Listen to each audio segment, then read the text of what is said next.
कफाला एक ऐसी रोजगार प्रणाली जो कतर में कई दशकों से चली आ रही थी, लेकिन अब कफाला को खत्म किए जाने पर आम राय बन चुकी है। कतर में प्राकृतिक गैस के बड़े भंडार हैं। इसकी वजह से यहाँ भारी तादाद में प्रवासियों का जमावड़ा रहता है। साथ ही कतर को भी इन प्रवासियों पर अपने काम के लिए निर्भर रहना पड़ता है। कफाला की वजह से यहाँ पर प्रवासियों को काफ़ी तकलीफ़ों का सामना करना पड़ रहा था। देश के राजपत्र में छपने के बाद नए कानून को अमली जामा पहनाने में तकरीबन 6 महीने लगेंगे। उसके बाद ये प्रणाली पूरी तरह से खत्म हो जाएगी। अंतर्राष्ट्रीय श्रम संगठन का कहना है कि कतर ने श्रमिकों के लिए न्यूनतम वेतन के रूप में 1000 कतरी रियाल की राशि तय की है।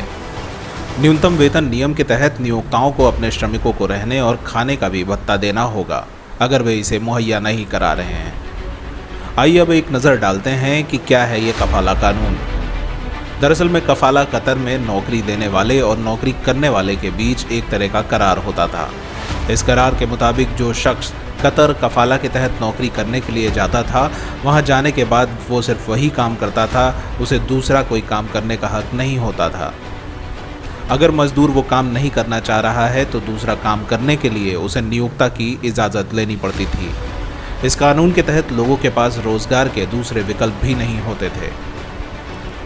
नौकरी बदलने के अलावा एक और बड़ी समस्या थी, वो थी श्रमिकों के देश छोड़ने की। कफाला के तहत देश छोड़ने से पहले भी मजदूरों को अपने मालिक या कंपनी से इजाज़त लेनी पड़ती थी।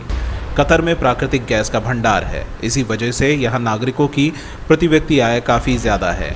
इससे पहले साल 2018 में आंशिक तौर पर कफाला को ख़त्म कर दिया गया था। कफाला के तहत कतर में काम करने वाले सभी विदेशी कामगारों को एक स्थानीय प्रायोजक की ज़रूरत होती है।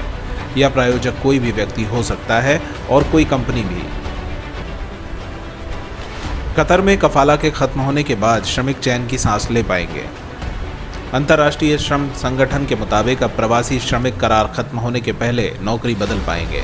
आईएलओ का कहना है कि कतर ने श्रमिकों के लिए न्यूनतम वेतन के रूप में 1000 कतरी रियाल की राशि मुकर्रर की है।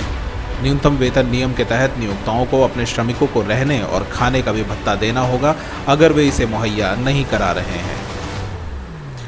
मानवाधिकार समूह एमनेस्टी इंटरनेशनल ने इस फैसले का स्वागत करते हुए कहा है कि यह एक उत्साहजनक संकेत है कि कतर आखिरकार सही दिशा में जा रहा है। फिर भी नौकरी देने वाले के पास इतने अधिकार होंगे कि वे भगोड़े कर्मचारियों के खिलाफ आपराधिक मामला दर्ज करा सकते हैं। इसका मतलब ये हुआ कि ये उन श्रमिकों के खिलाफ होगा जिन्होंने बिना इजाज़त के नौकरी छोड़ दी।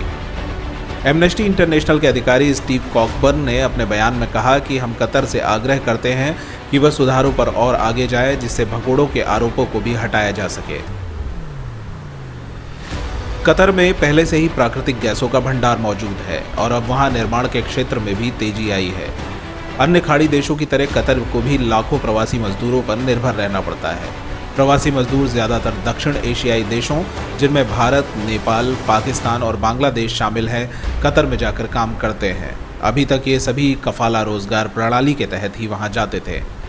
कतर की ओर से यह फैसला ऐसे समय में लिया गया है जब 2022 में वो फीफा वर्ल्ड कप की मेज़बानी करने जा रहा है।